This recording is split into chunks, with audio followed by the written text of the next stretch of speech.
অধমো উত্তম হুৱে সাধুৰ সংগত ইহাৰ প্ৰমাণলৈও 17 বাক্যত। ও ৰাম উপৰি জন্মৰ কথা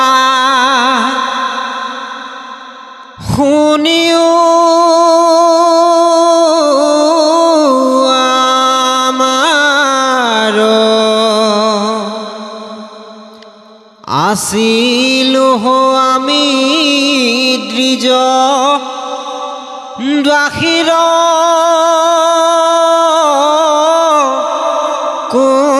কুমাৰ এ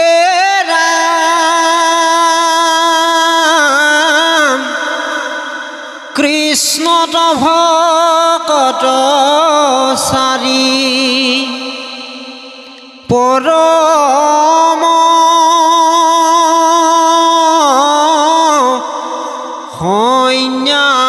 সন্ন্যাসী বনশিলা বাৰিষা ব্ৰাহ্মণৰ ঘৰে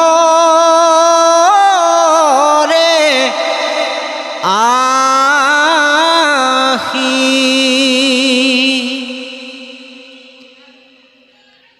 ৰাম পাঞ্চবৰিশৰ আমি অবুধ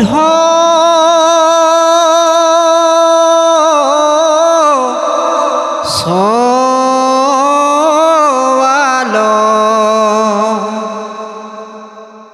পাঞ্চিলেহে ধৰুনিতে ত্ৰাসম্বাৰ আল এ ৰাম শুনো কৃষ্ণ কথা সদা কৰণতে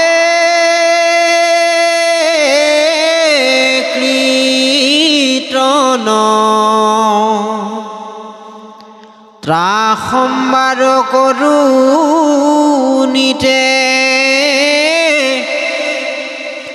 উচিষ্ঠ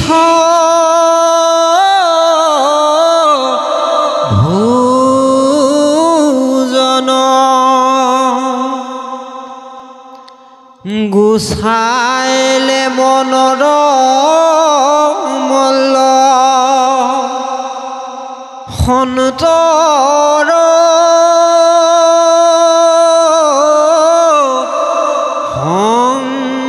সংগতি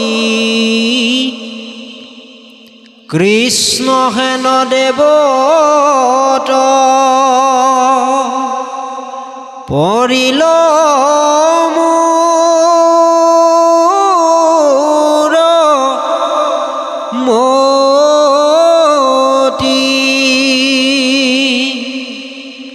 ৰাম ৰাত্ৰি দিনে গাইলো কেশৱৰ গুণ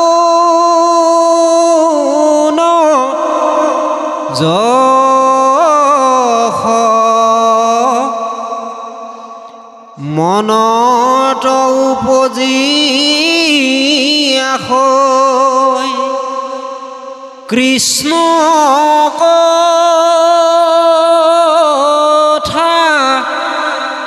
ৰস নয়নৰ ঝৰে নীৰ তনুলো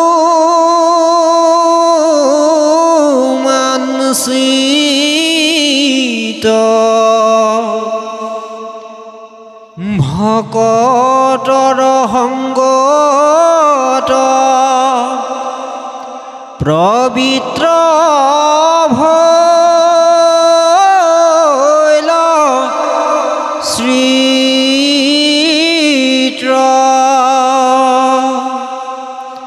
ৰাম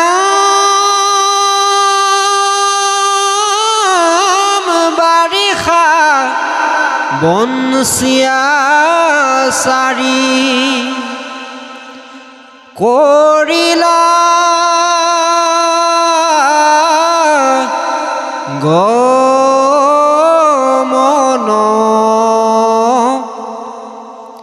হেন দেখি মোৰ উত্ৰাৱলক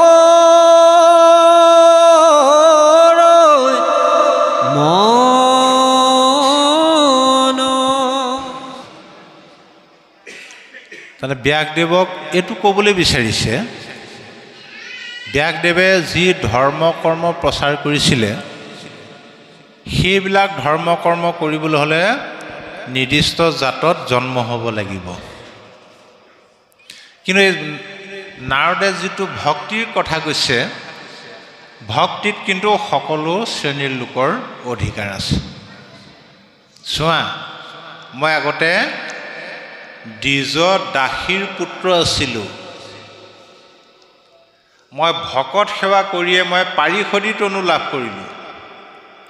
তেওঁলোকে কৃষ্ণ কথা পাতে, বাৰিষা আহিলে 4জন সন্যাসী মানে ভকত কৃষ্ণ কথা পাতে, মই কাণ পাতি শুনো, তেওঁলোকৰ আলপৈচান ধৰোঁ, তেওঁলোকৰ উচ্ছিষ্ট ভক্ষণ কৰোঁ।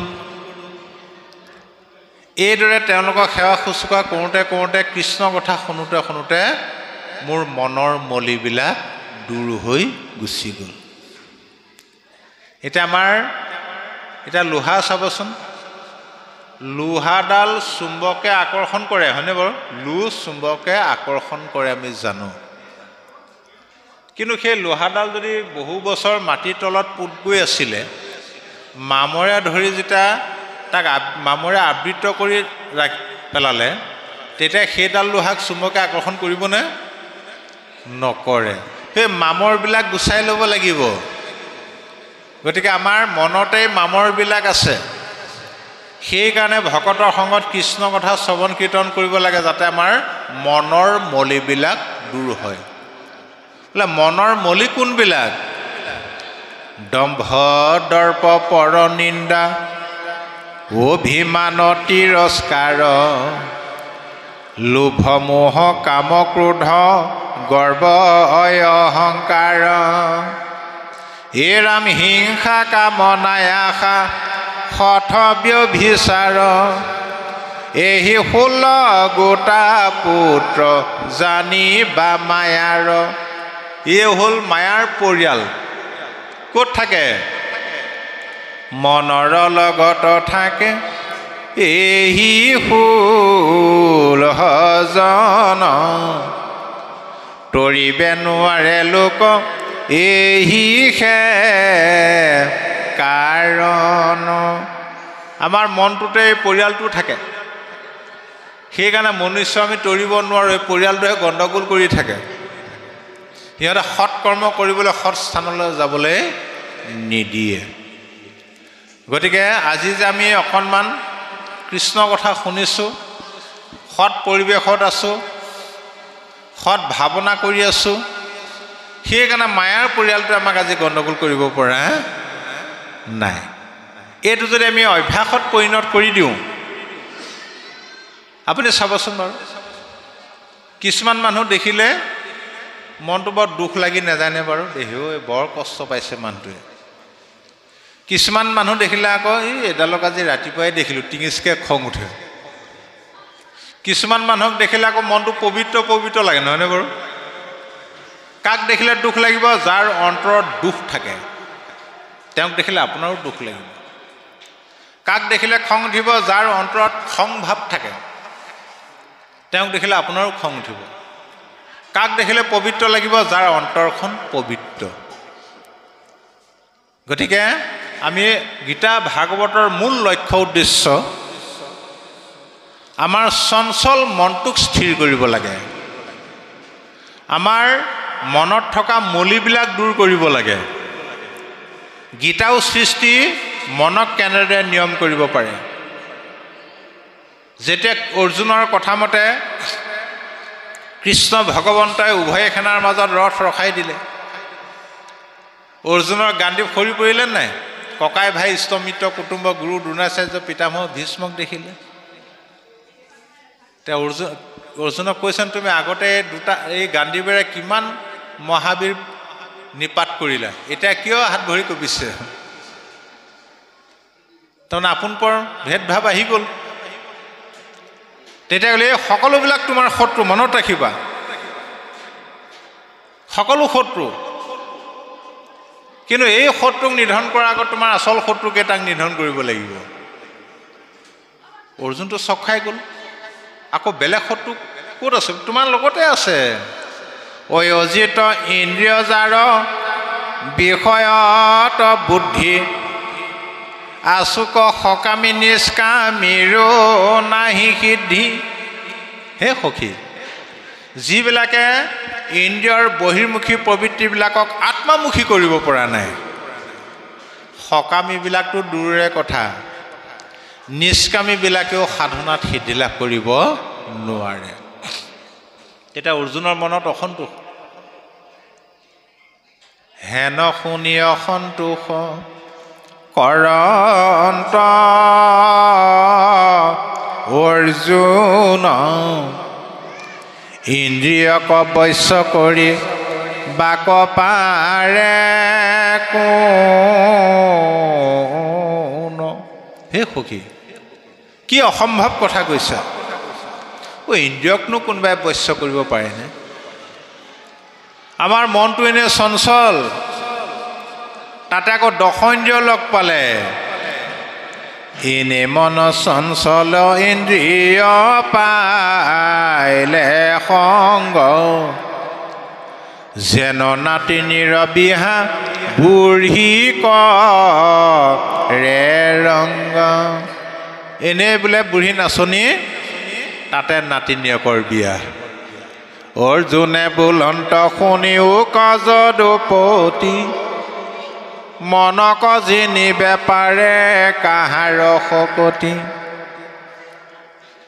কাৰ শক্তি আছে মনক জয় কৰিব পাৰে হে যদুপতি কৃষ্ণই বোলে সখী তুমি নকৰিবা ভয় অভ্যাসতে ইন্দ্ৰিয় বশ্য আপুনিও হয় অভ্যাস কৰা অভ্যাস কৰোঁতে কৰোঁতে কৰোঁতে মনৰ সহিত ইন্দ্ৰিয়বিলাক নিজে নিজে বশ্য হৈ গুচি যাব তাৰ অভ্যাসটো কি কৰিবা প্ৰথমতে কৰ্মৰ কথা ক'লে সকাম কৰ্মৰ কথা ক'লে তাৰপিছত নিষ্কাম কৰ্মৰ কথা ক'লে জ্ঞান মাৰ্গৰ কথা ক'লে ভক্তি মাৰ্গৰ কথা ক'লে শেহত ক'লেগৈ হেৰা সখী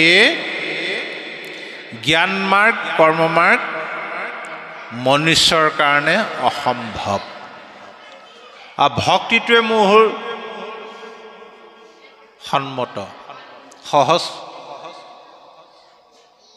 তথাপিও যেতিয়া অৰ্জুনৰ খেলি মেলি লাগিলে কি কৰোঁ কি নকৰোঁ তেতিয়া কৃষ্ণই অৰ্জুনৰ মনৰ ভাৱ বুজিব পাৰি মনতে ভাবিলে মই ইমান বিতংকৈ ক'লোঁ তন্নকৈ ক'লোঁ তথাপিও সিদ্ধান্তলৈ আহিব পৰা নাই তা অৰ্জুনক ক'লে হে ৰাখোগী তুমি এটা কাম কৰা হে তোমাক মই ইমান বিতংকৈ কোৱা স্বত্তেও যিহেতু তুমি সিদ্ধান্তলৈ আহিব নোৱাৰিলা গতিকে এটা কাম কৰা কি বোলে একো কৰিব নালাগে তুমি মাত্ৰ তোমাৰ খেলি মেলি লাগি থকা মনটো তুমি মোৰ চৰণত অৰ্পণ কৰি দিয়া মোতে মাত্ৰ সদা দিয়া মন মোৰ ভক্ত হোৱা সৰ্বক্ষণ মোকে পূজা মাত্ৰ মোকে কৰা নমস্কাৰ কহিলোঁ তোমাত সত্যবাণী পাইবা সুখে মোক মহামানী তুমি প্ৰিয়তম সুহৃদ সখীয়া মাৰ তোমাৰ মনটো তুমি মোক দি দিয়া তুমি মোৰ ভক্ত হোৱা মোক পূজা কৰা মোক নমস্কাৰ কৰা তোমাক মই শপত খাই কৈছোঁ তুমি মোৰ সুহৃদ তুমি মোক পাবাই এই কথাটো অৰ্জুনে মানি ল'লে মানি আকৌ মনে মনে ভাবি আছে এতিয়া মনটো কেনেকৈ অৰ্পণ কৰিম কৃষ্ণত অন্তৰ্যামী কৃষ্ণই কথাটো বুজিব পাৰি সিহঁত অৰ্জুনক ক'লে, হে ৰাসখী, ইমান সময় তোমাক মই যিমানবিলাক ক'লোঁ কেৱল তোমাৰ প্ৰশ্নৰ উত্তৰহে আছিলে, মনত ৰাখিবা মোৰ এটাও সিদ্ধান্ত নাছিল। এতিয়া তোমাক মই মোৰ যিটো প্ৰকৃত সিদ্ধান্ত, যিটো পৰমাৰ্থ তত্ত্ব তাৰ বিষয়ে কওঁ শুনা, আৰু সকলো শাস্ত্ৰৰ সাৰটো কওঁ শুনা। এই বুলি কৃষ্ণদেৱে অৰ্জুনক যিটো গীতাৰ চূড়ান্ত সিদ্ধান্ত কৈছে, সৰ্বধৰ্মান পৰিত্যাজ মামেকং শৰণং ব্ৰজঃ। অ কৃষ্ণ নিগদতি সব্যসাচী, অ পৰমাৰ্থ তত্ত্ব লৈও বাচি। বোলে কি? সুদৃঢ় বিশ্বাসে শৰণ লৈও আমাত, অ মোতে মাত্ৰ সদা দিয়া চিত্ৰ, গায়ো মোৰ গুণ নাম গীত। সকলো শাস্ত্ৰৰ কহিলো সাৰ সাক্ষাৎ, সুদৃঢ় বিশ্বাসে তুমি মোৰ চৰণত শৰণ লোৱা, তুমি মোৰ চিত্ৰটো দি দিয়া, মোৰ গুণ গোৱা, আৰু এইটোৱে হ'ল সকলো শাস্ত্ৰৰ সাৰ। সেই গীতাৰ পৰা গুৰুজনে একশৰণটো আনিছে। গুৰুজনে কিন্তু গীতা ভাঙনি নাই কৰা, মনত ৰাখিব। পাৰিলেহেঁতেন, মনতে ভাবিলে চাগে গীতাত বহুতো উকোৱা পকোৱা কথা আছে, মই যদি ভাঙনি কৰি থৈ যাওঁ মানুহে আঁতটো নাপালে খেলি মেলি লগাব। সেইকাৰণে গীতা পঢ়িয়েই খেলি মেলি আমাৰ এতিয়া হিন্দু ধৰ্মৰ। মহা পণ্ডিতে কয় গীতা শাস্ত্ৰভাগ বোলে পথাৰৰ মাজত থকা মাইলৰ পোচ, যেনিয়ে পোনাই তেনেই পোনে। এইটো অসম্ভৱ। গীতাৰ প্ৰকৃত অৰ্থ জানিবলৈ হ'লে নামঘোষাৰ 607 নম্বৰ ঘোষাৰ পৰা 620 নম্বৰ ঘোষা পঢ়ক। তাতে গীতাৰ ব্যাখ্যা আছে। গুৰুজনে গীতা ভাঙনি নকৰি গীতাৰ সাৰটো লৈ গুচি আহিলে, ভাগৱতত স্থাপন কৰিলে। বুজি পাইছেনে? সমস্ত গীতাৰ মৰ্ম উদ্ধাৰিয়াই আনি, অৰ্জুনক কৃপা এক হন্ত চক্ৰপাণি। হে ৰাম শুনিও অৰ্জুনয় আবে বান্ধৱ পৰম, কহু গুজ্যতম তু পৰম গুজ্যতম। হে ৰাসখী, তোমাক মই গুজ্যতৰো একেবাৰে গুজ্যতম কথাটো কওঁ শুনা। সি জয় সমস্ত ধৰ্ম মূৰ ভকতিত, সুদৃঢ় বিশ্বাস হেন কৰিয়া বুদ্ধিত। এই ৰাম তেজী বিধি নিষেধ যতে কৰ্ম গণ, সুদৃঢ় বিশ্বাসে লৈও মুহূৰ্ত শৰণ। আকৌ অভয়দান দিছে, তুমি ভয় খাব পাৰা। তোমাৰ বংশত পৰম্পৰাগতভাৱে বিভিন্ন ধৰ্ম কৰ্ম চলি আহিছে, মাজত ধৰি ত্যাগ কৰিলে তোমাৰ পাপ হ'ব, অপৰাধ হ'ব। কৰ্ম ত্যাগ নিমিত্তে সি জয় পাপচয়, ইটো শংকা নকৰিবা সখী ধনঞ্জয়। শংকা নকৰিবা, কিয়নো এই ৰাম যিহেতু মুহূৰ্ত তুমি লৈলা শৰণ, সৰ্বপাপ হন্তে মই কৰিবো ৰক্ষণ। যিহেতু তুমি মোৰ চৰণত শৰণ লৈছা, কি ভয় আছে? সমস্ত ভয়ৰ পৰা, সমস্ত পাপৰ পৰা মই তোমাক উদ্ধাৰ কৰিম। এই গীতাৰ সাৰ ভাগৱতলৈ গুৰুজনে লৈ আহিলে। গতিকে এতিয়া মন শৰীৰ ইন্দ্ৰিয়বিলাকক নিয়ম কৰিবলৈ হ'লে প্ৰথম হ'ল শৰণ। কৃষ্ণত শৰণ লৈ যেতিয়া ভকতৰ সংগত কৃষ্ণৰ গুণ যশ লীলা চৰিত্ৰ শ্ৰৱণ কীৰ্তন কৰিম, শ্ৰৱণ কীৰ্তন কিন্তু আৰু এটা বস্তু লাগিব লগত, সেইটো হ'ল স্মৰণ।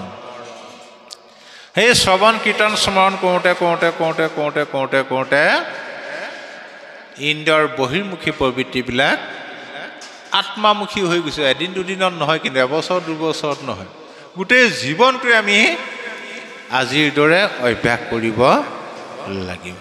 ও ৰাম পাছে পাছে যাওঁ কৰি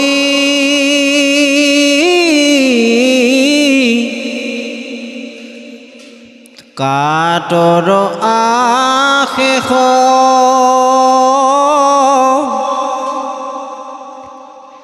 গুৰু হ'ব কিছু মোক দিও উপদেশ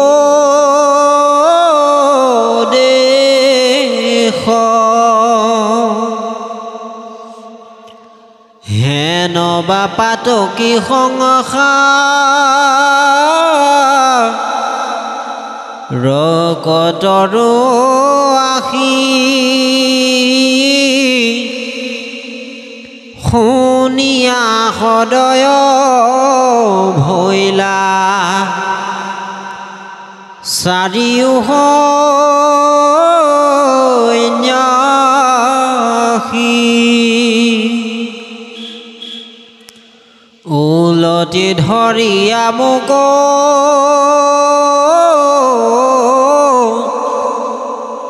কৰিলা আশ্বাস পৰমৰ শস্য কথা কৰিলা প্ৰকাশ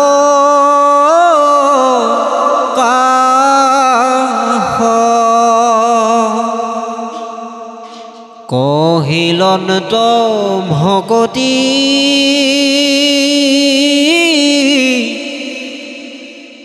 ঈশ্বৰ মহাজ্ঞান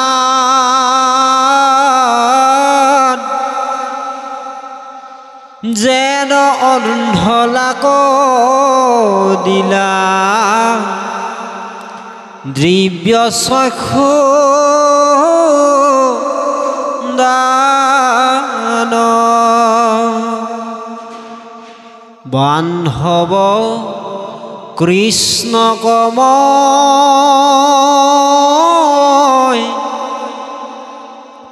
ভৈলো পৰিচয়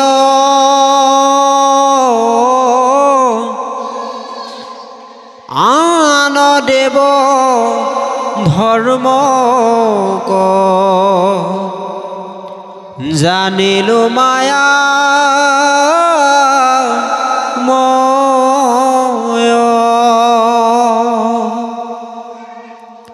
আছিলন্ত বৃদ্ধ মাতৃ প্ৰতিপালি মোক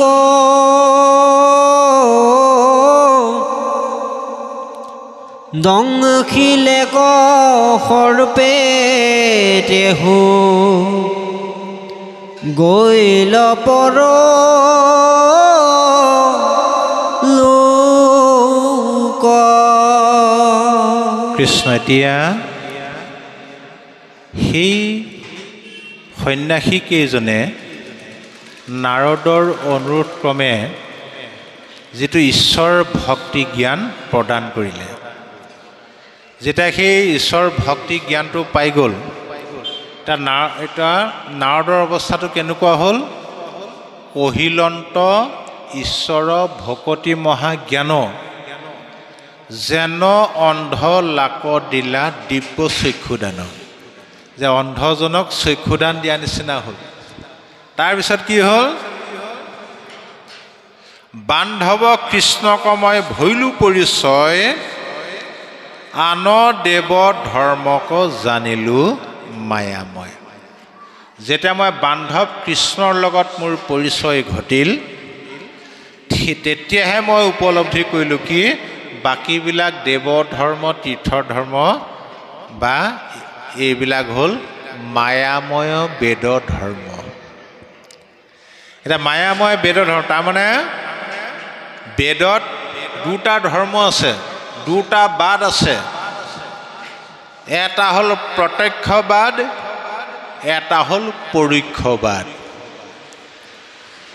এতিয়া বেদৰ পৰোক্ষবাদ পণ্ডিতে নুবুজৈ মূৰ্খয়ো জানয় যদি গোবিন্দক ভজৈ। বেদৰ যিটো পৰোক্ষবাদ মহা পণ্ডিত হ'লেও বুজি নাপায় বুলি কৈছে, কিন্তু মূৰ্খ হ'লেও বুজি পাব তেওঁ যদি কৃষ্ণৰ ভকত হয়। প্ৰমাণ ব্যাসদেৱ। মহাপণ্ডিত ব্যাসদেৱে যিজনে বেদৰ শাখাভেদ কৰিছিলে, পুৰাণসমূহ ৰচনা কৰিছিলে, যাৰ যিটো জাতি ধৰ্মৰ পৃথিৱীত প্ৰচাৰ কৰিছিলে, সেইজন মহাপণ্ডিত ব্যাসদেৱেও বেদৰ পৰোক্ষবাদটো বুজি নাপালে। নাৰদৰ পৰাহে পালে। বোলে বেদৰ পৰোক্ষবাদ মুকুন্দ ভকতি। যে গুৰুজনে আমাক যি একদেও একক অৰ্থাৎ একশৰণ হৰিনাম ধৰ্ম দি গৈছে, এইটোৱে হ'ল বেদৰ পৰোক্ষবাদ। যেতিয়া ঈশ্বৰৰ লগত যেতিয়া কৃষ্ণই আমাৰ পৰম বান্ধৱ, এইটো যেতিয়া উপলব্ধি হ'ব, তেতিয়া বাকীবিলাক ধৰ্মকো আমি মায়াময় দেখিম। আৰু মায়াময় ধৰ্ম কৰিলে মায়াত বন্দী হ'ব লাগিব। ঈশ্বৰে মায়া সৃষ্টি কৰিছে। গীতাত কৈছে মামেব য প্ৰপদন্তে মায়া মেতং তৰন্তিতে।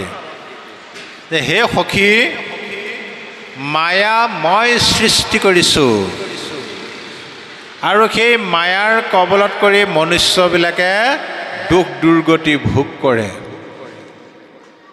গতিকে মোৰ কৃপা অবিহনে কোনেও মোৰ মায়াৰ কবলৰ পৰা হাত সাৰিব নোৱাৰে। গতিকে ঈশ্বৰৰ কৃপা পাবৰ কাৰণে ঈশ্বৰক আমি ভজিব লাগে। হেন দেখি আমাৰ উদাস ভৈল মন, উত্তৰ দিশক লাগি কৰিলো গমন,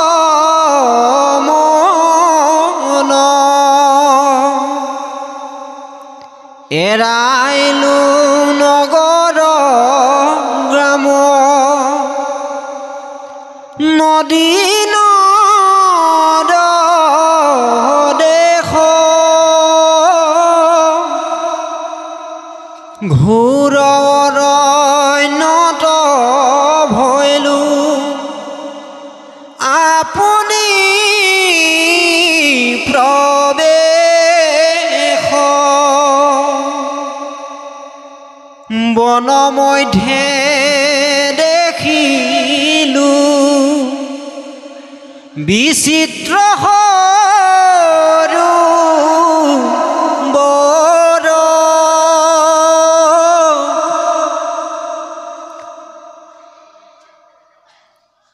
ৰাম স্নান পান কৰি ভৈলো ষষ্ঠ কলে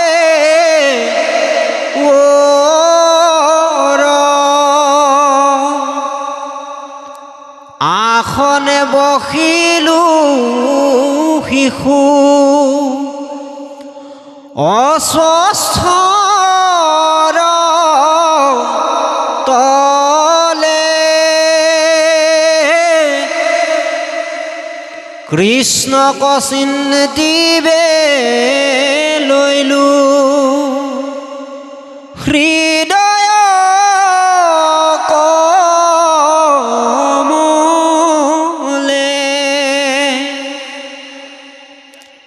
উপজিল প্ৰেম আতি দ্ৰৱ ভৈল শ্ৰীত্ৰ,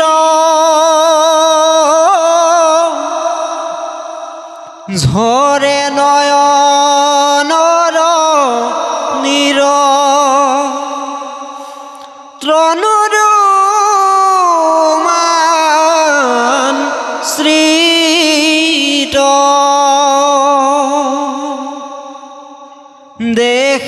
গোহাঁই খাতে মই ঈশ্বৰ মূৰ্তি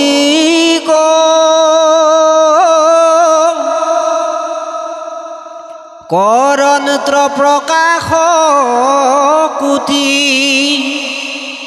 চন্দ্ৰটো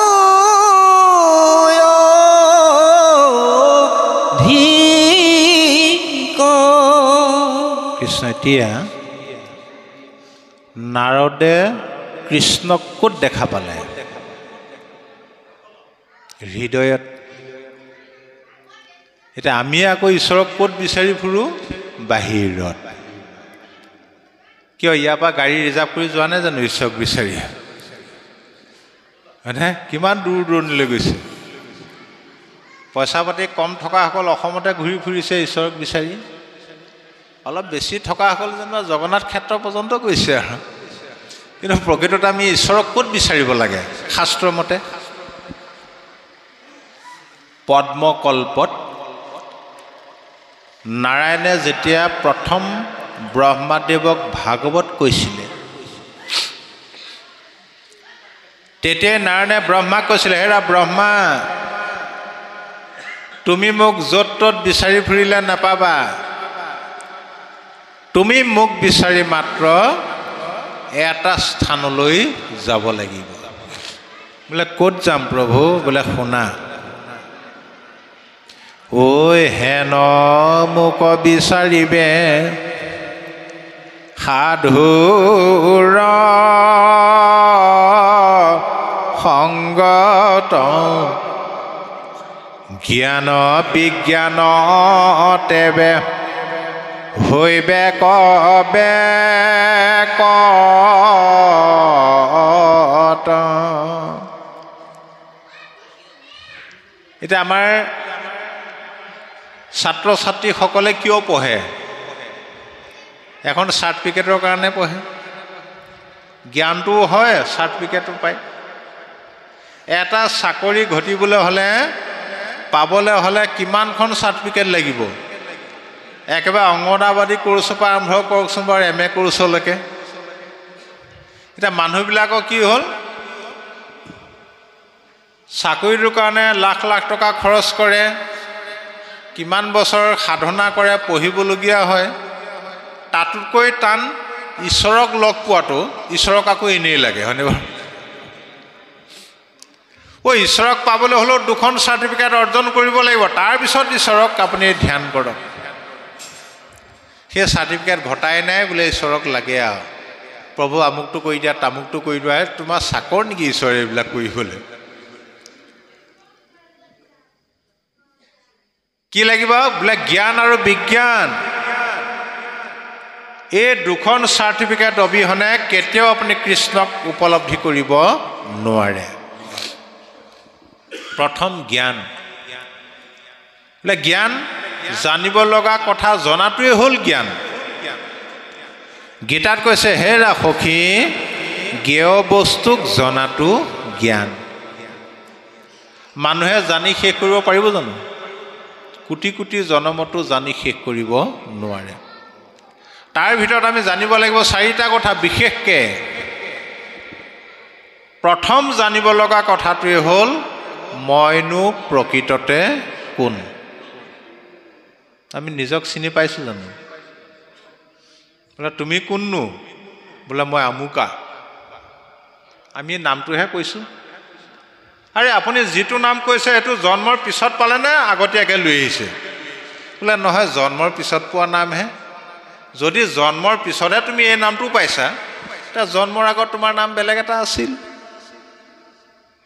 ভাবকচোন বাৰু। আমি দেহটোকে মই বুলি কওঁ, দেহটো মই হয় জানো? আপোনাৰ লগৰজনে এদিন ক'লেই নহয়, হেৰা সদায় লগ পাই থাকোঁ, মানুহটো সদায় আহা, আজি 15-20 দিন ক'লৈ গৈছিলা? হে এইফালে ওলাই অহাই নাই নেকি?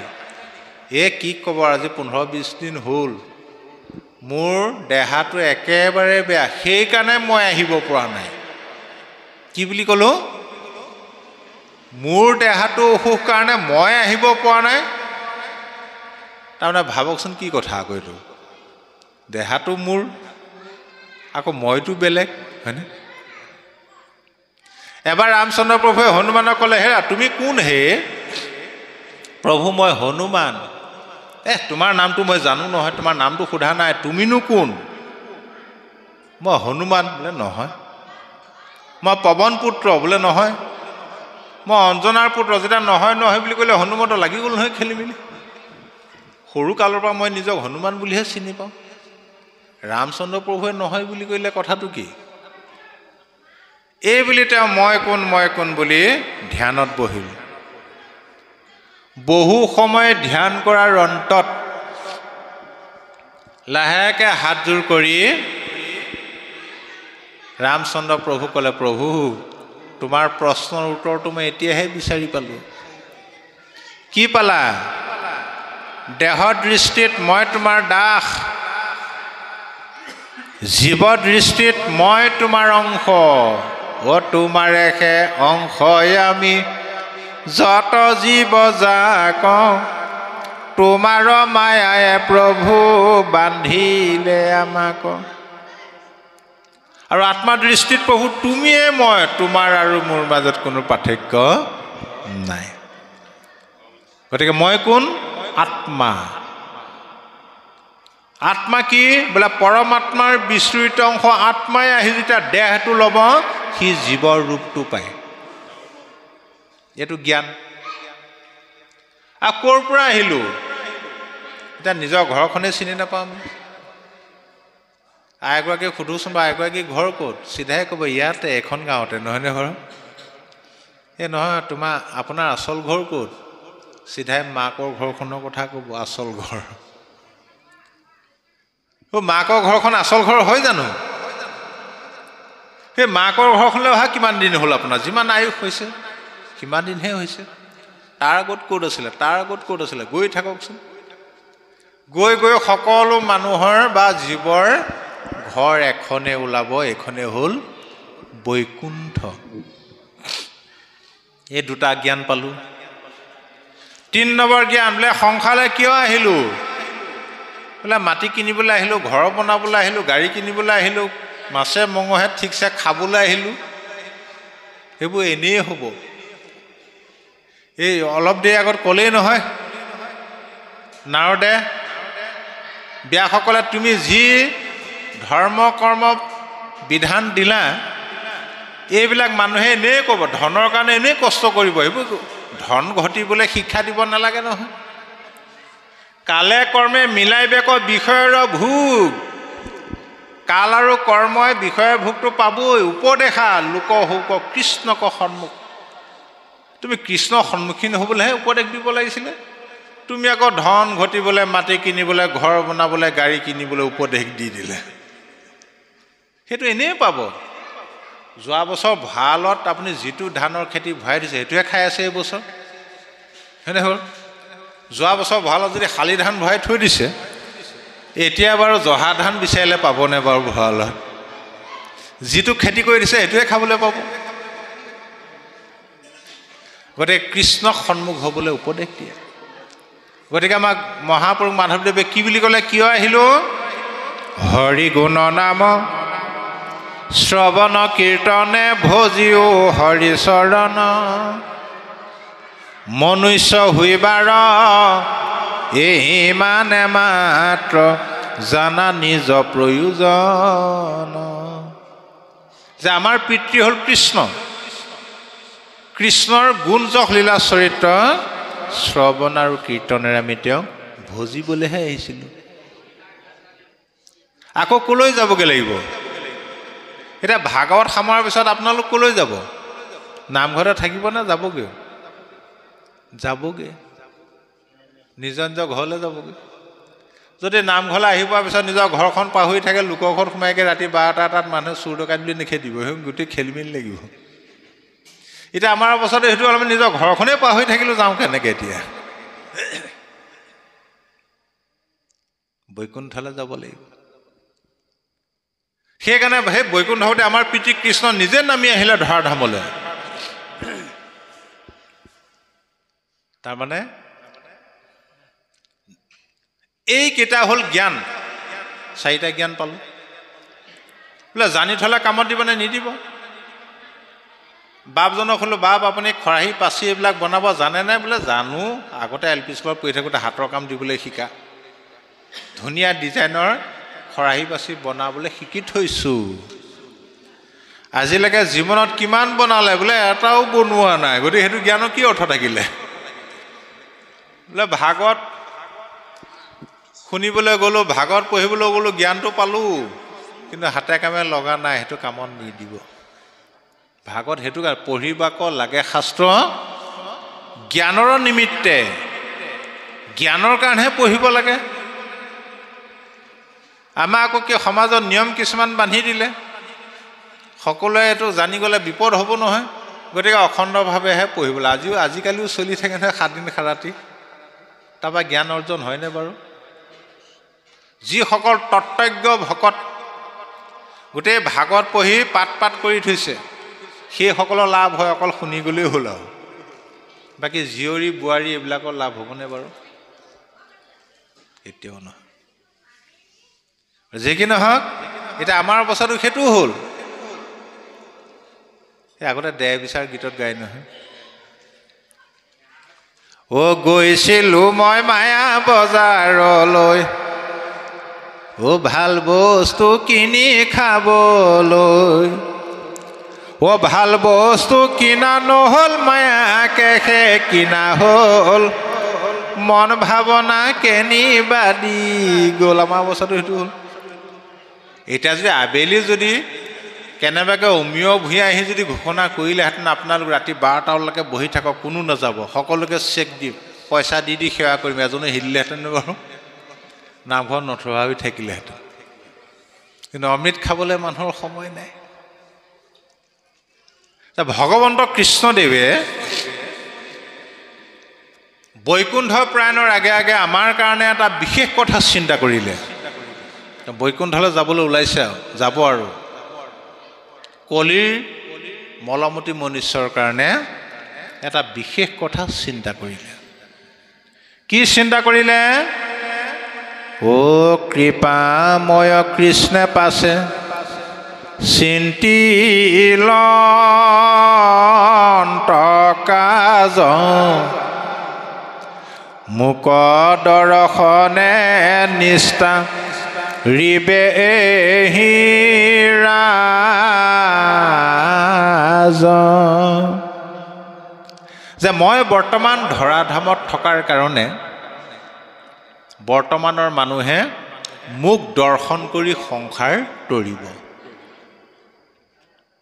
কিন্তু মই যোৱাৰ লগে লগে পৃথিৱীত কলিৰ আগমন ঘটিব কলিৰ কবলত পৰি মনুষ্যবিলাক অধুগতি যাব সেই অধুগতি যোৱা মনুষ্যবিলাক পিছত কেনেদৰে তৰিব ৰাম পাছৰ লোকৰ বাবে হৈবে নগতি ঘূৰ কলি পাইলে লোক যাইবে অধুগতি কলিয়ে পালে অধুগতি যাব এই হিত চিন্তাটো কৰি কি কৰিলে হেন হিত চিন্তি পাছে কৃপাময় হৰি নিজ গুণ যশ থৈলা জগত কে ভৰি তেওঁ এই গুণ যশ লীলা চৰিত্ৰ জগত ভৰাই থৈ গুচি গ'ল কিয় কলিৰ মলমতি মনুষ্যই একো নকৰাকৈয়ে তৰুক সংসাৰ আৰ শ্ৰৱণ কীৰ্তনে এহি চিন্তি বৈকুণ্ঠক গৈলা নাৰায়ণে একো নকৰাকৈয়ে কেৱল কৃষ্ণৰ গুণ যশ লীলা চৰিত্ৰ শ্ৰৱণ কীৰ্তন কৰি যাতে সংসাৰ তৰিব পাৰিব এইটো হ'ল মূল লক্ষ্য উদ্দেশ্য আৰু সেইকাৰণে ভগৱানৰ বৈকুণ্ঠলৈ গ'ল বৈকুণ্ঠলৈ যাওঁতে 2টা টোপোলা লগত লৈ গ'ল আমাৰ কাৰণে কিন্তু এটা টোপোলা থৈ গ'ল যে ভগৱন্তই আমাৰ কাৰণে যিটো টোপোলা থৈ গ'ল এনেকুৱাকৈ থৈ গ'ল সেই টোপোলাটোত তেওঁৰ সৰ্বশক্তি দি থৈ গ'ল যিমান খৰচ কৰিব বোলে সিমান বাঢ়ি বাঢ়ি গৈ থাকে এতিয়া আমি থৈ যোৱা টোপোলাটোত গুৰুত্ব দিব লাগে নে লৈ যোৱা দুটাত গুৰুত্ব দিব লাগে ভাবকচোন বাৰু এতিয়া আমি বহুতে গম নাপায় কি কৰোঁ লৈ যোৱা দুটাহে হাকুটিয়াই থাকোঁ লাভ নাই কি লৈ গ'ল কি থৈ গ'ল হে ৰাম পৃথিৱী এৰিলা কৃষ্ণে ধৰ্ম জ্ঞান লৈ গৈলা বৈকুণ্ঠক ঐত গুণ নাম থৈ ধৰ্ম আৰু জ্ঞান এই দুটা টোপোলা লৈ গ'ল কি থৈ গ'ল তেওঁৰ গুণৰ নাম ধৰ্ম মানে তপ জপ যাগ যজ্ঞ পূজা পাতল তন্ত্ৰ মন্ত্ৰ সেই সমস্ত লৈ গ'ল জ্ঞান মানে যম নিয়ম আসন প্ৰাণায়াম ধ্যান ধাৰণা প্ৰত্যাহাৰ সমাধি অষ্টাংগ যোগ জ্ঞান মাৰ্গ অৰ্থাৎ কৰ্ম মাৰ্গ আৰু জ্ঞান মাৰ্গৰ টোপোলা দুটা লগত লৈ গুচি গ'ল তেওঁ কেৱল গুণনাম থৈ গ'ল আৰু সেই গুণনামৰ ইমান শক্তি দ্বাপৰ যুগত স্বয়ং ভগৱন্ত কৃষ্ণক স্বচক্ষুৰে দৰ্শন কৰি যিটো ফল পাইছিলে কলিৰ মনুষ্যই বোলে দুটা চকুৰে কৃষ্ণক নেদেখিলেও ঐ দেখাসকলতকৈ আমি আজি বেছি ফল পাইছোঁ পাৱে যেন ফল পূৰ্বে কৃষ্ণ দৰ্শনে ততোধিক পাৱে আবে নামৰ কীৰ্তনে আৰু ইয়াৰ বিজ্ঞানসন্মত কথা এইটোৱেই কিবা এটা বস্তু পাম এতিয়া হ'ব এতিয়া সেইটোত আনন্দ বা প্ৰেম থাকে কিন্তু কামটো হৈ যোৱাৰ পিছত সেই আনন্দ বা প্ৰেমটো থাকেনে বাৰু আইসকলে কথাটো প্ৰমাণ কৰিব পাৰে আপোনালোকে আগতে বন্ধনৰ পইচা লৈ পাইছিলে নাই বন্ধনৰ পইচা লৈ পাইছে এতিয়া যেতিয়া বন্ধনৰ পইচা ল'বলৈ সপ্তাহে সপ্তাহে মিটিঙলৈ গৈ থাকিব লাগে এতিয়া পাম আৰু পইচাটো 50,000 পাম আৰু কিমান মনটো ভাল লাগি থাকে নহয়নে বাৰু বোলে অহা সপ্তাহত আপুনি পইচা পাবই এসপ্তাহ টোপনি ক্ষতিয়ে হৈ যায় ভাবি ভাবি মনটো আনন্দ লাগি থাকে যিদিনা পইচাৰ টোপোলাটো লৈ ঘৰ পালেহি সেইদিনাৰ পৰা সেই আনন্দটো থাকেনে বাৰু লগে লগে বিপৰীতটো আহি গুচি গ'ল আৰু কেলে লৈছিলোঁ লাগে সেইকাৰণে বৃন্দাবনত যেতিয়া কৃষ্ণৰ ওচৰৰ পৰা গোপীসকল উভতি আহিবলৈ ইচ্ছা কৰা নাছিল কৃষ্ণদেৱে কৈছিলে দেখন্তে শুনন্তে হেলা হুৱে মতি বিদুৰৰে পৰা কৰিবা ভকতি গতিকে বিদুৰৰ পৰাই ভক্তি কৰিবা তাৰপিছত কি হ'ল ভগৱন্ত কৃষ্ণ বৈকুণ্ঠলৈ গ'ল পৃথিৱীত কলিৰ আগমন ঘটিল সঁচাকৈয়ে কলিয়ে সকলোকে গ্ৰাস কৰি পেলালে পুনৰ গুণৰ নাম লুপ্ত প্ৰায় হৈ গুচি গ'ল ভক্তি বস্তু লুপ্ত প্ৰায় হ'ল সেই সময়ত অসম তথা ভাৰতবৰ্ষৰ সমাজ জীৱন কেনেকুৱা আছিলে চৰিতকাৰসকলে উল্লেখ কৰিছে প্ৰাক শংকৰী যুগত ভাৰতীয় সমাজ ব্যৱস্থা ইটো ৰাইজে পূৰ্বকালে নাছিল ভকতি নানা ধৰ্ম কৰ্ম লোকে কৰিল সম্প্ৰতি ভক্তি নাই নানা ধৰ্ম কৰ্ম কৰিবলৈ ধৰিলে এৰাম নানা দেৱ পূজয় কৰয় বলিদান হংস চাগ পাৰ কাটে অসংখ্য প্ৰমাণ বলি বিধান আৰম্ভ হৈ গ'ল হাঁহ ছাগলী পাৰ মহটো বাদেই নৰবলি পৰ্যন্ত হৈছিলে এতিয়াও ক'ৰবাত দুই এঠাইত ওলাই থাকে নৰবলি তপ জপ যজ্ঞদান তীৰ্থ স্নান কৰে ঘোৰ নৰ কত পৰি সবে মৰে সেইবিলাক ধৰ্ম কৰ্ম কৰি পেলাই মানুহ নৰকলৈ যাবলৈ আৰম্ভ কৰি দিলে হেনপা খণ্ডৰ পন্থ আচৰণ কৰি ঘূৰণৰ ককজাইবে অন্তকালে মৰি। আকৌ ভগৱন্তই আমাৰ কাৰণে চিন্তা কৰিলে। প্ৰথমবাৰ পৃথিৱীত থাকোঁতে চিন্তা কৰিছিলে, দ্বিতীয়বাৰ বৈকুণ্ঠৰ পৰাই চিন্তা কৰিলে, দেহি ঐ মোৰ নাম বস্তু মই জগতত প্ৰচাৰ কৰি থৈ আহিছিলোঁ, মানুহে মোৰ নাম লৈ কলিৰ কবলৰ পৰা মুক্ত হওক। কিন্তু হ'লে কি হ'ব, কালৰ কুটিল গতি, কলিয়ে সকলোকে গ্ৰাস কৰি পেলালে। তল গৈল লোক কলি পাপ সাগৰত,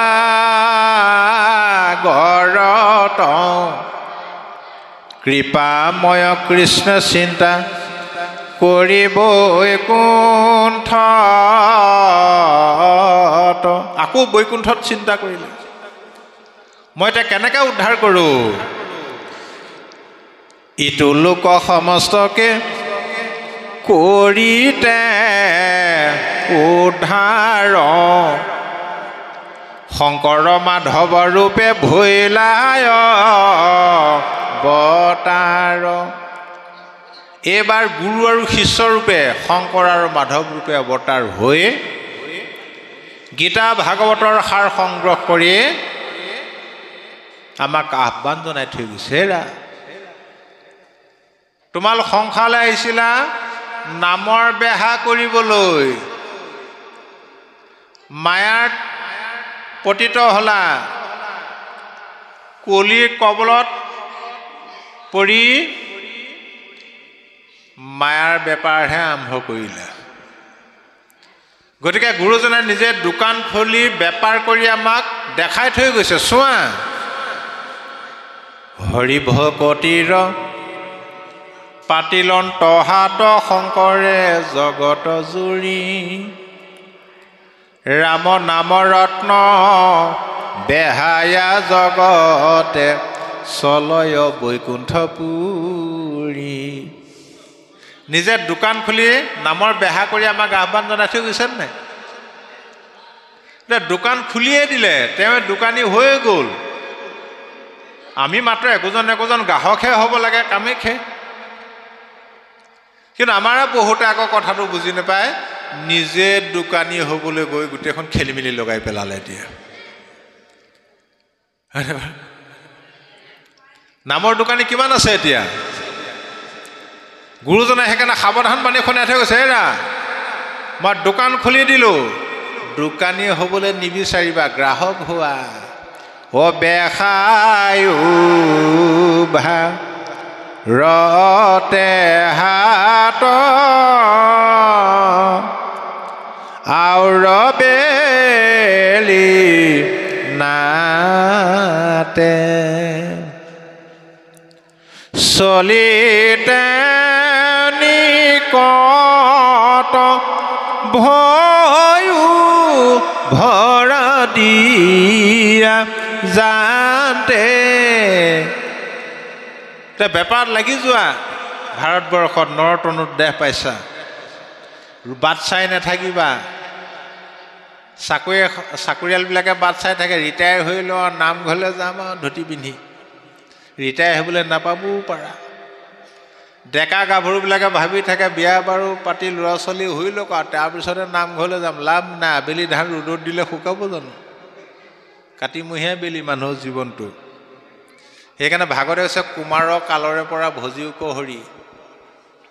আপোনাৰ ল'ৰা ছোৱালীক যদি 20 বছৰ বয়সত স্কুলত নাম ভৰ্তি কৰি দিয়ে, শিক্ষা অৰ্জন কৰিব পাৰিবগৈ জানো? কথা একেটাই। কিন্তু মনত ৰাখিবা, বেপাৰ কৰিবাহে কৰিবা। আকৌ মহাপুৰুষ শ্ৰী শ্ৰী মাধৱদেৱে কি বুলি ক'লে? অ ভাৰতৰ নৰদ্বীপ মনুষ্য শৰীৰ নৌকা, ৰাম নাম মহাৰত্ন সাৰ, হেনয় বা নিজ পাই যিটো জীৱ নতৰয়, তাত পৰে দুখী নাহি আৰ। ভাৰতবৰ্ষ হ'ল এখন ৰত্নৰ দ্বীপ, মনুষ্য শৰীৰ হ'ল নৌকা, ৰাম নাম হ'ল মহাৰত্ন। এই সুবিধাটো পায়ো যিবিলাক সংসাৰ তৰিব পৰা নাই তাতকৈ দুখী মানুহৰ পৃথিৱীত নাই। গতিকে নামত আমাক এটা বস্তু লাগে, সেইটো হ'ল সুদৃঢ় বিশ্বাস। মনত ৰাখিব, বিশ্বাসে নামৰ ৰক্ষা, বিশ্বাস নভৰিলে নামে নকৰন্ত ৰক্ষা। কিন্তু নামক বিশ্বাস কৰিবলৈ হ'লে অন্ধবিশ্বাসবিলাক এৰিব লাগিব মনৰ পৰা। আমাৰ এতিয়াও অসম তথা ভাৰতবৰ্ষখনত বহুত কুসংস্কাৰ এতিয়াও চলি আছে, অন্ধবিশ্বাস এতিয়াও চলি আছে, নাই চলা জানো? মই সৰু অন্ধবিশ্বাস এটাৰ কথা কৈছোঁ। শনিবাৰে মঙলবাৰে বোলে বাঁহ কাটিব নাপায়, দাড়ি চুলি কাটিব নাপায়। এতিয়াও চলি থকা নাই নে বাৰু? ক'ত লিখা আছে নাপায় বুলি? গ্ৰহৰ ভিতৰত আটাইতকৈ ধুনীয়া গ্ৰহটো হ'ল শনি গ্ৰহ। শনি গ্ৰহত শনিবাৰে কৰা কাম সুন্দৰ হ'ব নে বেয়া হ'ব? আকৌ মংগলবাৰটো কি কৰিলোঁ? অমংগল কৰি পেলালোঁ। অন্ধবিশ্বাস। আবেলি দাড়ি চুলি নখ কাটিব নাপায় আবেলি, সেইটো বিজ্ঞানসন্মত কথা। মানুহে আহাৰ খোৱাৰ পিছত দাড়ি চুলি নখ কেতিয়াও কাটিব নালাগে। আইসকলে চেলাউৰিহে উঘালিব নাপায়, সেইটো এখন নেমানে।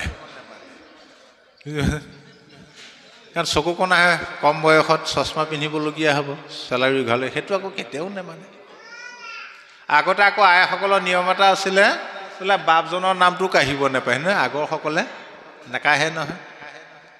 বোলে বাপজনৰ নামটো কি বোলে তেখেত বুলি কৈ থৈ দিয়ে, নামটো কেতিয়াও নাকাঢ়ে। সেইটোও অন্ধবিশ্বাস। নামটো নাকাঢ়িলেও বোলে অকণমান কেতিয়াবা বিপদত, এবাৰ এগৰাকী পৰিলে নহয় বিপদত। আইগৰাকীৰ স্বামীজনৰ নাম আছিলে গোবিন্দ। গোবিন্দ আকৌ গোটেই মানে অঞ্চলৰ ভিতৰত ভাল নামতি, তেওঁ নহ'লে নামেই নচলে। আইগৰাকীও নামতি, নাম গুণ গাই ঘূৰি ফুৰে, মাত ডাঙৰ। এবাৰ কি হ'ল আৰু,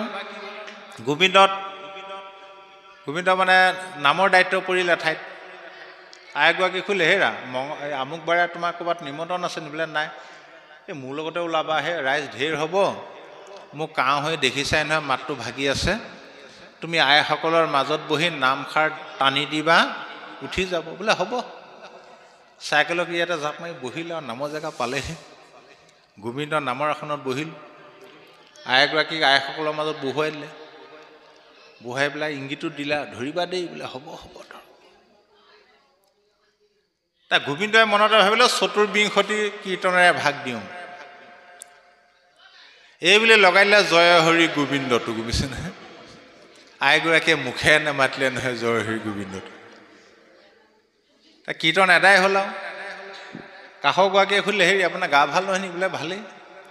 বাপজনে ইমান সুন্দৰকৈ নামষাৰ দিছে, আপুনি মুখে নেমাতিলে। এইবাৰ ধৰিব দেই। বোলে এইবাৰ ধৰিমেই, আপুনি নধৰিলে কিন্তু আমিও নধৰোঁ। হ'ব। গোবিন্দই আকৌ মনে মনে ভাবিছে, এই মৰতি কি হ'ল? মই ঘৰত ইমান ধুনীয়াকৈ শিকাই বুজাই আহিছোঁ, ভালকৈ ধৰিবি বুলি মুখে নেমাতিলে।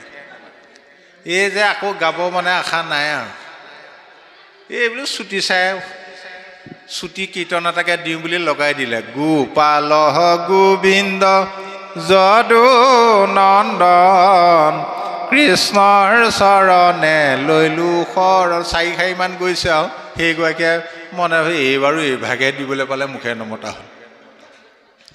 কাষৰগৰাকীয়ে কিলাকতি মাৰিবলৈ ধৰিলে, হেৰি আপুনি গাবই লাগিব, আপুনি নধৰিলে আমিও নাগাওঁ, আইসকলে বন্ধ কৰি দিম এতিয়া। বৰকে যেতিয়া কিলাকতি মাৰি ধৰিলে, তাৰ আইগৰাকীয়ে পিছত গালেগৈ বাৰু দেই, বৰ ধুনীয়াকৈ গালেগৈ আৰু। গোপাল নিজৰ জন যদু নন্দন কৃষ্ণৰ চৰণে লৈলো শৰণ। তথাপিও গোবিন্দটো নেগালে, সেইটো অন্ধবিশ্বাস। বাৰু যি কি নহওক, গুৰুজনে আকৌ আমাক কৈছে, শুনা, ভাৰতৰ হাততো আছে অনেকত দোকানী, নিচিনি কিনিলে পুনু মিলিবে বিঘিনি। এই ভাৰতবৰ্ষত কিন্তু ৰাম নামৰ দোকানী বহুত আছে। নিচিনাকৈ কিনিলে কিন্তু বিঘিনি হ'ব, কিয়নো জৈতে তৈতে নথাকৈ ৰামৰ নামৰ ৰত্ন, মহন্তৰ দোকানী ৰাখে কৰি মহাযত্ন। য'ত তোৰ ৰাম নামৰ ৰত্ন নাথাকে, মহন্তৰ দোকানীহে কিনি ৰাখে। এতিয়া মহন্ত কোন? প্ৰথম স্কন্ধ মই আগতে কৈ গ'লোঁ, সূত জন্মসূত্ৰে কি আছিলে? সৌনকাদি ঋষিসকলে কি বুলি ক'লে? তুমি হেন মহন্তক ভাগ্যে পালো লাগ। আৰু সেই মহন্ত কোন? সাধু দোকানীৰ সংগে কৰিয়া যতন যাৱে বেলি তাৱে লেহো ৰাম নামৰ তন। সেই মহন্ত হ'ল সাধু। ভকত সন্ত মহন্ত একেটাই অৰ্থ। তাৰমানে ভকতৰ সংগ লৈ ৰাম নামৰ বেপাৰত লাগা, তেতিয়াহে তুমি মূল পথটো জৰিয়তে নিজৰ গন্তব্যস্থান। ৰাম আনন্দখিনি ধূত মন মজিল আমাৰ গুচিল দেহত মোৰ মোহয় সংকাৰ কতু ক্ষণে পাছে প্ৰভু ভৈলয় অন্তৰ ধ্যান কৃষ্ণকনে দেখি দুনাই দুনাই কৰো ধ্যান তথাপি নপাওঁ লাগ মাধৱ বন্ধুক কান্দিলো অনেক শোক হেলে ফুটে বুক এখনে আছিলা হৃদয়ত দেখা দিয়া কৈক গৈলা বন্ধু বুলি ঢাকুৰিলোহিয়া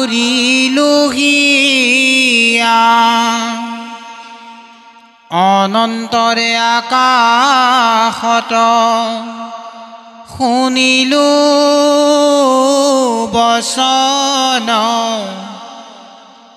এৰিও কমুক লাগি বালক ক্ৰনিদন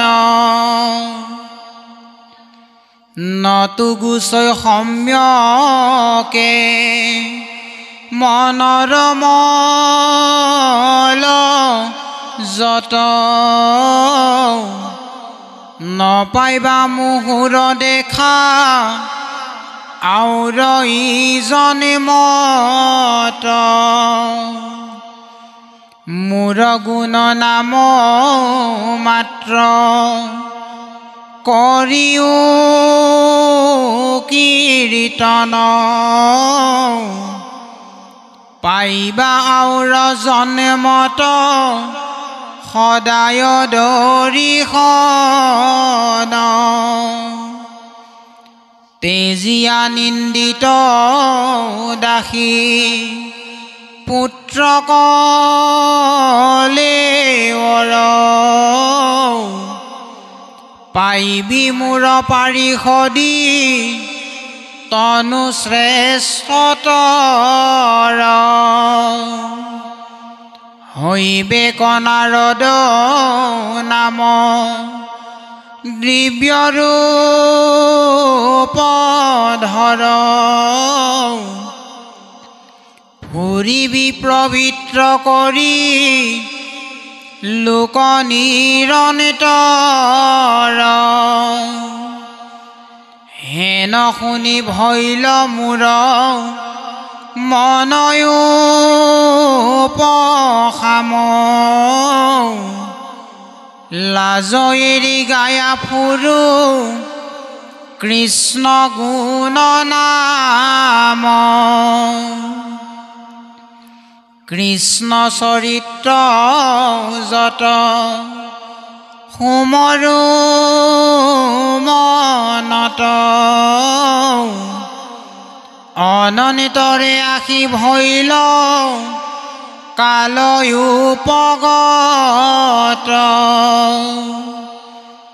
পৰিল শৰীৰ কৰ্ম চিন্দিলে সকলে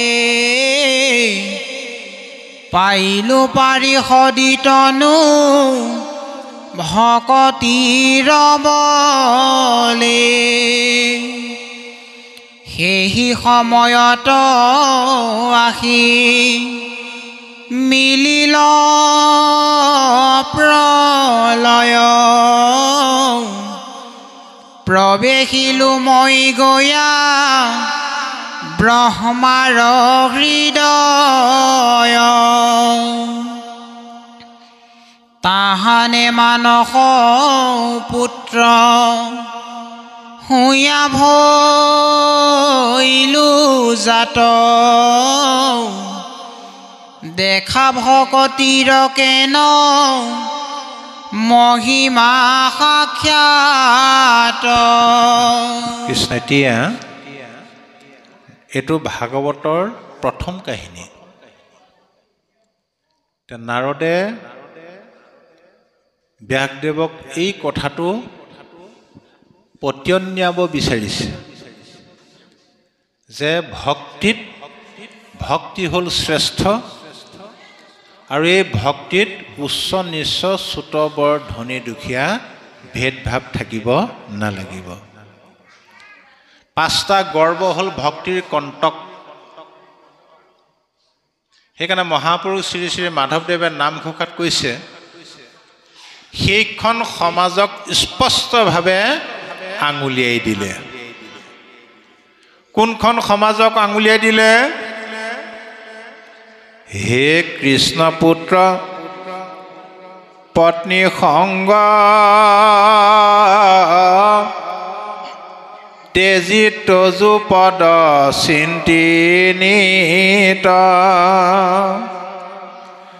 গৰ্বশূন্য সন্ত সবাৰ আশ্ৰমে যাইবু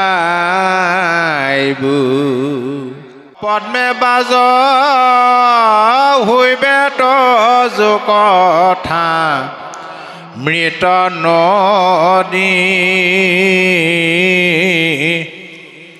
তাতে মগ্ন হুয়া দেহাৰ হাত এৰাইবু হে প্ৰভু হে কৃষ্ণ পুত্ৰ পত্নী সকলোৰে সংগ এৰি মই সেইখন সমাজলৈ যাম কোনখন গৰ্ব শূন্য সন্ত সবাৰ মাজে যাইব যিখন সমাজত গৰ্ব নাই কি গৰ্ব প্ৰথম জাতি গৰ্ব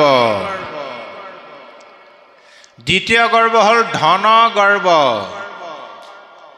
তৃতীয় গৰ্ব হ'ল বিদ্যা গৰ্ব চতুৰ্থ গৰ্ব হ'ল শ্ৰী গৰ্ব 5 নম্বৰটো হ'ল কৰ্ম গৰ্ব এই পাঁচটা গৰ্বৰ যদি এটাও কাৰোবাৰ গাত থাকে কৃষ্ণৰ একান্ত ভকত হ'ব নোৱাৰে গৰ্ব কৰি কি লাভ আছে আপুনি বাস্তৱত এনে চাওকচোন বাৰু ধন গৰ্ব কৰি কিবা লাভ আছেনে কাৰণ দুখীয়া মানুহ নাথাকিলে ধনী মানুহৰ কিবা মূল্য আছেনে বাৰু যদি দুখীয়া শ্ৰেণীটো নাথাকিলেহেঁতেন ধনী মানুহখিনিয়ে মিস্ত্ৰী যোগালি নিজে নিজে কৰিবলগীয়া হ'লহেঁতেন নাই অন্ত্যজসকল নাথাকিলে উচ্চসকলৰ কিবা মূল্য আছেনে বাৰু অশিক্ষিত নাথাকিলে শিক্ষিতসকলৰ কি মূল্য আছে শ্ৰী মানে চেহেৰাটো ধুনীয়া হ'লেও গৰ্ব এটা আহে নহয় এইটো বাৰু বাপসকলৰ নাথাকে আইসকলৰ থাকে এইটো অলপ বগী চগী ধুনীয়াজনী হ'লে কলিমলীজনীক পাত্তাই দিবলৈ নিবিচাৰে আৰু কলিজনী নাথাকিলে বা বগীজনী কি মূল্য আছে বগা মানুহক ক'লা মানুহে প্ৰতিষ্ঠা কৰে আকৌ আগম নাথাকিলে নিগমৰ মূল্য নাই সেইকাৰণে প্ৰথমতে আগমটো প্ৰচাৰ কৰি পিছত নিগমটো দিছে ব্যাসদেৱ ঈশ্বৰৰ অংশ অৱতাৰ নহয় জানো চতুৰ্বিংশতি অৱতাৰ এটা অৱতাৰ হ'ল ব্যাসদেৱ যদি ঈশ্বৰৰ অংশ অৱতাৰ হয় বেদৰ তত্ত্বমৰ্ম নুবুজাৰ কিবা অৰ্থ আছে জানো এইটোৱে ঋষি মুখে আনৰ ধৰ্ম কৰিয়া বেকত কহিলা আপোনাৰ মুখে নিজৰ ধৰ্ম যত। ঋষিমুনিবিলাকে যিবিলাক ধৰ্ম কৰ্ম প্ৰচাৰ কৰিলে এইটো হ'ল আনৰ ধৰ্ম। ভগৱন্তই যিটো নিজ মুখেৰে দিলে এইটো হ'ল নিজ ধৰ্ম, ভক্তিবাদ বা নাম। বা যি কি নহওক, এতিয়া নাৰদে ভকতৰ সংগত পৰিয়ে তেওঁ পাৰিষদীত অনুলাভ কৰিলে।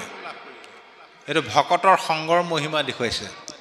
দৈৱবশে যদি কোনো সাধুৰ সংগ পায়, নিষ্ঠে জানা তাহাৰ স্বভাৱ দূৰ যায়। দৈৱবশে, দৈৱ মানে পূৰ্ব জন্মাৰ্জিত সদসৎ কৰ্ম বিপাকো দৈৱম। দৈৱ আমি যে বিধাতা বুলি কওঁ, কপালত লিখে, সেইটো আন কোনো নহয়, নিজৰ নিজৰ কৰ্মফলেই দৈৱ। কেনেবাকৈ যদি কৰ্মফলে সাধুৰ সংগ পাই যায়, তেওঁৰ স্বভাৱ পৰিৱৰ্তন হ'বই। স্বভাৱ মানে প্ৰকৃতি, প্ৰকৃতি মানে হ'ল মায়া। নিজৰ অসৎ স্বভাৱটো নাশ কৰি সতলৈ অহাটোকে কৈছে মায়াক জয় কৰিছে তেওঁ। সেইকাৰণে ইয়াত লাগিব ভগৱন্ত কৃষ্ণৰ কৃপা। কৃষ্ণৰ কৃপা পাবলৈ হ'লে আমি কি কৰিব লাগিব? আমি মানুহবিলাকে কি কৰিব? সকলোৱে কওঁ প্ৰভু কৃপা কৰিবা, কৃপা কৰিবা। ভাদমহীয়া আইসকলে শৰাই দিয়ে নহয়, সুধিবচোন বাৰু, শৰাইখন যে আগবঢ়ালা কিবা নহয়, ল'ৰাটোৱে টেট পৰীক্ষা দিছে নহয়, তাকে ছোৱালীজনীৰ বয়স হ'ল নহয়, দৰা এটাও পাব লাগে। এইবোৰ কামনা বাসনা। কিন্তু শুকদেৱে পৰীক্ষিতক যেতিয়া প্ৰথম ভাগৱত ক'বলৈ আৰম্ভ কৰে, তেতিয়াই কৈছে, এই ৰাজন, তোমাক মই যি ভাগৱত কম মনত ৰাখিবা, ভাগৱত গ্ৰন্থ বিপৰীত। আন গ্ৰন্থৰ লগত নিমিলে। আন গ্ৰন্থত, আন ধৰ্মত কি কৰে? প্ৰভু দিয়া ধনং দেহি, বিদ্যাং দেহি, সুখং দেহি, প্ৰভু দিয়ে থাকা। বোলে বাকীবিলাক খাবলৈ নাপালেও মৰি যাওক, দৰকাৰ নাই, মোক মাত্ৰ দি থাকা তুমি। কিন্তু ভাগৱতে কি ক'লে? প্ৰভু মোক একো নালাগে। দশম স্কন্ধ ভাগৱতত হৰমোহনৰ পিছত শিৱই যেতিয়া ভগৱন্ত কৃষ্ণক স্তুতি কৰিছিলে, স্তুতি কৰি কৃষ্ণক কি বুলি কৈছিলে শিৱই? হে প্ৰভু, মোক সাংসাৰিক সুখ ভোগ ধন পইচা পাতি মাটি বাৰী মোক ঐশ্বৰ্য বিভূতি একো নালাগে। অন্ন মাগো সুখ ভোগ নলাগে মুকুতি, তোমাৰ চৰণে মাত্ৰ থাকো ভকতি। সজ্জনৰ সংগ নুগো চুক সৰ্বক্ষণে, এতে ক প্ৰসাদ মাগো তোমাৰ চৰণে। মোক মাত্ৰ তোমাৰ চৰণত ভক্তি দিয়া, মোক মাত্ৰ ভকতৰ সংগ দিয়া। কপিল প্ৰভুৰ মাতৃ দেৱহতীয়ে ভগৱন্ত কৃষ্ণক স্তুতি কৰি কি বিচাৰিছিলে? যিজন পৰম ভকত, পাৰ্থিৱ ধন পইচা পাতি সুখ ভোগ নিবিচাৰি আনকি ঈশ্বৰকো নিবিচাৰে, প্ৰকৃত ভকত যিজন পৰম ভকত। কপিল প্ৰভুৰ মাতৃ দেৱহতীয়ে যেতিয়া ভগৱন্ত কৃষ্ণক স্তুতি কৰিছিলে, স্তুতি কৰি কৈছিলে, প্ৰভু মোকতো লীন মুক্তি নালাগে, আনকি প্ৰভু মনত ৰাখিব, মোক কিন্তু তোমাকো নালাগে। আকৌ ঈশ্বৰটো আচৰিত হৈ গ'ল। সকলোৱে মুক্তি বিচাৰে, তোমাৰ মুক্তি নালাগে, কিয় নালাগে? বোলে প্ৰভু মুক্তিত ভক্তিৰ ৰসটো নাই। ভক্তিত কিন্তু মুক্তিৰ ফলটো এনেই পায়। এতিয়া আজি আমি মুক্তিৰ ফলটো পাই গ'লো। মুক্তিটো কি? চাব দেই, মই দেখুৱাই দিছোঁ মুক্তিটো কি। ভাগৱতে কি কৈছে মুক্তি? আমি এতিয়া মুক্তি বুলি ক'লে মৰাৰ পিছত ক'ৰবাত ৰথত উঠি বৈকুণ্ঠলৈ যোৱা, স্বৰ্গলৈ যোৱা কথাহে ভাবোঁ। সেইবোৰ কথা ভাগৱতে নাই কোৱা। মই প্ৰথমতে কৈছোঁ ভাগৱত বাস্তৱবাদ। মুক্তি শব্দটোৰ অৰ্থ হ'ল মুকলি। আমাক কয় নেকি, মানুহটো আজি 6 বছৰ মূৰত জেলৰ পৰা মুক্তি পাই আহিলে, তাৰমানে কি? তেওঁ ৰথত উঠি ক'ৰবালৈ গ'লগৈ নেকি? মুক্তি মানে মুকলি। কাক মুক্তি দিব লাগে? আমাৰ মনটোক মুক্তি দিব লাগে, মনটোক মুকলিকে ৰাখিব লাগে। কিন্তু আমাৰ মানুহৰ মনটো মুকলি নহয় নহয়, আজিকালি অলপ বেছি হৈছে। অন্তৰৰ পৰা হাঁহি দেখিছেনে কাৰোবাক? পেট বিষয়ে যোৱাকৈ হাঁহি পাইছেনে বাৰু? সেইকাৰণে গেছৰ টেবলেট খাব লাগে। হাঁহি নাইকিয়া হ'ল মানুহৰ মুখত। এই নেহাঁহিলে নহয় কাৰণে দাঁতকেইটা উলিয়াই থৈ দিয়ে আৰু মিচিককৈ। আজিকালি মিচিকীয়া হাঁহিটোহে আছে। যাৰ হৃদয়ত আনন্দ নাই তাৰ হৃদয়ত কৃষ্ণও নাই, কিন্তু মনত ৰাখিব। আমি প্ৰথমতে কৈছোঁ কৃষ্ণ মানে আনন্দ, বিজ্ঞানসন্মত কথা। যাৰ মন সদায় আনন্দত থাকে, মাছ মাংস ঘিউ মৌ জুতি লগাই খাব নালাগে। অকল মচুৰ দালি পানী আলু পিটিকাই খাওকচোন, স্বাস্থ্য কিমান সুন্দৰ হ'ব। যাৰ মন সদায় আনন্দত থাকে, বেমাৰ আজাৰো কম। আমেৰিকান কাণ্ট্ৰিবিলাকত বেমাৰীবিলাকক লাফিং গেছ দি হুঁহুৱাই আধা বেমাৰ ভালেই হৈ যায় হাঁহি কোবত। আইসকলৰ মুখত আজিকালি হাঁহি নাই, মাজতে একেবাৰে নাইকিয়াই হৈছিলে। যিদিনাই মুখ্যমন্ত্ৰীয়ে ঘোষণা কৰিলে মাইক্ৰ' ফাইনেন্সৰ লোনটো উঠাই দিলোঁ বুলি, সেইদিনাহে হাঁহিবলৈ লৈছে। তাৰ আগত হাঁহি নাই, কেনেকৈ হাঁহে বাৰু? এই বুধবাৰে পইচা দি থৈ আহিছোঁহে, আকৌ পালেই সেই বুধবাৰটো। যাৰ মন সদায় আনন্দ থাকে, চেহেৰা পাতিও ধুনীয়া হয়। আপোনালোকে লক্ষ্য কৰক, যিসকল আই মাতৃয়ে ঈশ্বৰৰ নাম গুণ গাই মনটো আনন্দত ৰাখে, চাবচোন বাৰু বিউটি পাৰ্লাৰলৈ নগ'লেও ধুনীয়াজনী হৈ থাকে। মুখত একো ঘঁহিব নালাগে, প্ৰমাণ চাওক এমাহমান মনটো আনন্দত ৰাখে। সেইটোৱে হ'ল মুক্তি। বুজি পালেনে? এতিয়া আমাৰ আজি মনটো মুকলি হৈ আছে। পইচা পাতিৰ চিন্তা, ঘৰুৱা চিন্তা, ল'ৰা ছোৱালীৰ চিন্তা, পঢ়া শুনাৰ চিন্তা আছেনে আজি কাৰোবাৰ? যি মুহূৰ্তত আপুনি মনটো ভাগৱতত দি দিলে, সেই মুহূৰ্তৰ পৰা আপুনি মুক্তি পাই গ'ল আৰু। সেইকাৰণে হাঁহিব পাৰিছে। গতিকে ভক্তিত মুক্তিটো লাগি আছে। ল'ৰা ছোৱালীবিলাকে খেলি ভাল পায় কাৰণেহে খেলে, কিন্তু তেওঁলোকে এক্সাৰচাইজৰ ফলটো এনেই পায় নাপায়। ভকতে ঈশ্বৰৰ নাম লৈ ভাল পায় কাৰণে নাম লৈ মুক্তিৰ ফলটো এনেই পায়। আৰু দ্বিতীয়তে সকলোৱে মোক বিচাৰে, তোমাৰ মোকো নালাগে। যে প্ৰভু তোমাক মোক এইটো কাৰণেই নালাগে, তোমাৰ ইমান সুন্দৰ চতুৰ্ভুজ ৰূপ, তুমি যদি কেনেবাকৈ গৈ মোৰ ঘৰত উপস্থিত হোৱাগৈ, ৰাতিপুৱা শুই উঠাৰ পৰা ৰাতি শোৱালৈকে ধূপ ধূনা লগাই তোমাৰ চৰণ সেৱা কৰি থকা হ'ব, সুন্দৰ চেহেৰাটো ভেবা লাগি চাই থকা হ'ব, মোৰ ঘৰুৱা কামবোৰ একো নহ'ব। হয়ো হয়। ৰাতি এতিয়া 9টা 10টাত ভাগৱত সামৰিব। সামৰাৰ পিছত আপোনালোক ঘৰা ঘূৰি যাব। যাওঁতে ভাবি যাব, একদম গৈ বিচনাতে পৰিমগৈ দেই, আজি একদম কঁকাল চকাল বিষাই গ'ল আৰু, হয়নে বাৰু? ভাগৰো লাগে। ঘৰত গৈ পালেগৈ সাক্ষাৎ কৃষ্ণ আহি বহি আছে, কেনেকুৱা লাগিব বাৰু মনটো? প্ৰথমতে মনটো বৰ ভাল লাগিব, ধূপ ধূনা লগাই গা পা ধুই একদম সেৱা প্ৰাৰ্থনা। আকৌ মুখস্থই নাই নহয়, 2ভাগ নে 3ভাগে আছে। আকৌ নামঘোষা নমাই আনিলে। প্ৰাৰ্থনা গাওঁতে গাওঁতে ৰাতি 1:30 2টা বাজিছেগৈ আৰু। তেতিয়া দেখিব ভাগৰো লাগিছে, টোপনিও ধৰিছে। আপুনি বাৰু কওকচোন, কৃষ্ণক কওক, প্ৰভু তুমি যোৱাগৈ আৰু মই শুমগৈ বুলি পঠিয়াই দিব পাৰিবনে? সদায় টোপনি ক্ষতি হ'ব। কাইলৈ কৃষ্ণক এৰি থৈ আপুনি কামলৈ যাব পাৰিব, চাকৰিলৈ যাব পাৰিব, লাভ হ'ব নে লোকচান হ'ব? সেইকাৰণে দেৱহতী মাতিয়ে গ'লে তুমিও নালাগে যাব। তেন্তে কি লাগে তোমাক? এটা কিন্তু কৃপাক মোক কৰিব লাগিব। কি কৃপা? নাহি কৈলি ন মুকুতি তথা, নাহি হৰিপদ পংকজ যথা, কৰ্ণৰয় অমৃত হৰি চৰিত, ও ভকতৰ মুখে শুনিবুনিত।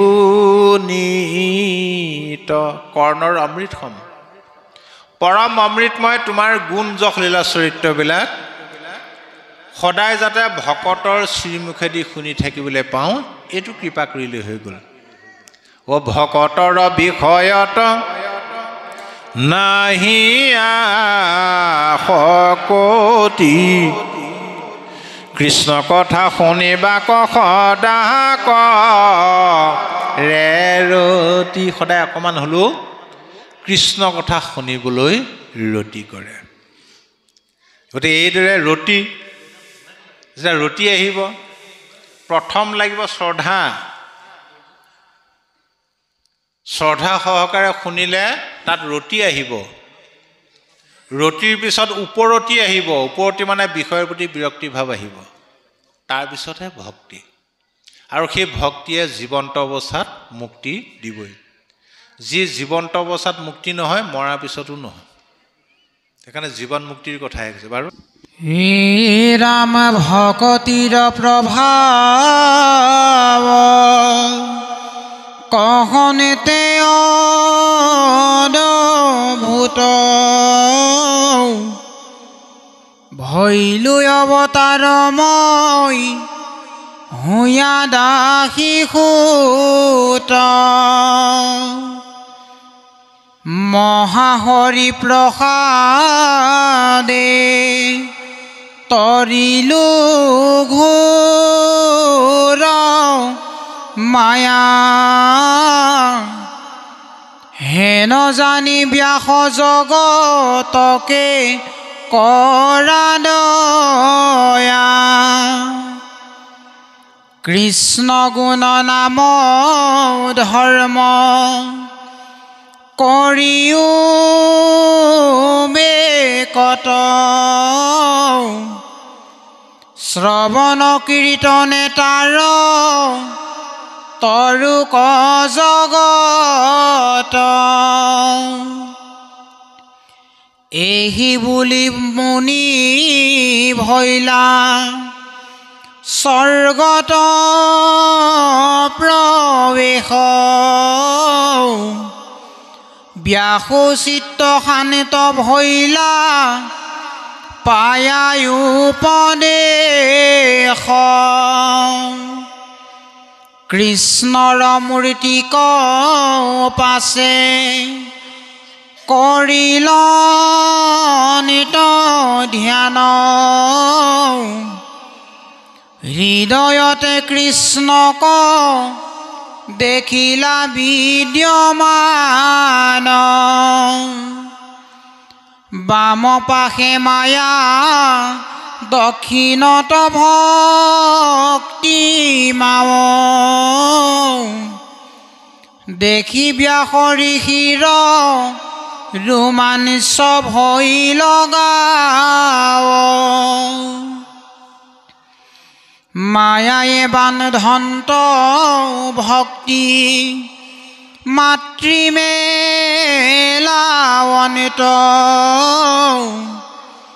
দুই হানু মধ্যস্থ ভাৱে আশা ভগৱনিত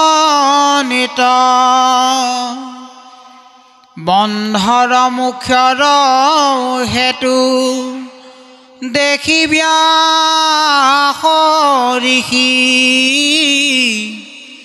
ভাগৱত শাস্ত্ৰ পাছে কৰিলা হৰিষি পৰম ৰহস্য মহা ভকতিৰ পন্থ শুকক পঢ়াইলা ইটো ভাগৱত গ্ৰন্থ প্ৰথম স্কন্ধৰ 6 অধ্যায়ৰ তথা গৈল ব্যাস নাৰদ সংবাদ ইটো কথা শুনা সভাসদ পদ মহাভাগৱত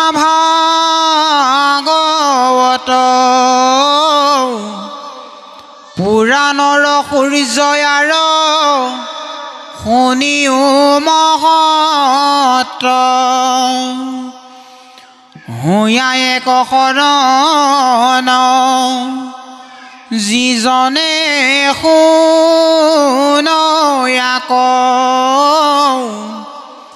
পাৱৈ পৰম পদ সুখে নিস্তৰৈ মায়াক বৈকুণ্ঠৰ শাস্ত্ৰ আনি পৰম দুখকে সংসাৰিক কৃপা কৰি প্ৰচাৰিলা সুকে জানি এক চিত্তে নিতে শুনা কৃষ্ণ কথা ইহেন মনুষ্য জন্ম নকৰিও বৃথা বিজুলি চমক যেন জীৱন অথিৰ কৈতকে তীক্ষ্ণে পৰে ইহেন শৰীৰ প্ৰাণবন্ধু কৃষ্ণৰ চৰণে দিয়া চিত্ত কৃষ্ণ গুণ নামৈহে পৰলোক বিত্ত জানি হৰি ভকতিত তেজিও আলাস আউৰ কি মনুষ্য হইবা এৰাইতো আস সত্তৰে গলত বান্ধা মাধৱৰ নাম কৃষ্ণৰ কিংকৰে কহে বোলা ৰাম ৰাম কৃষ্ণ হৰি ৰাম ৰাম ৰাম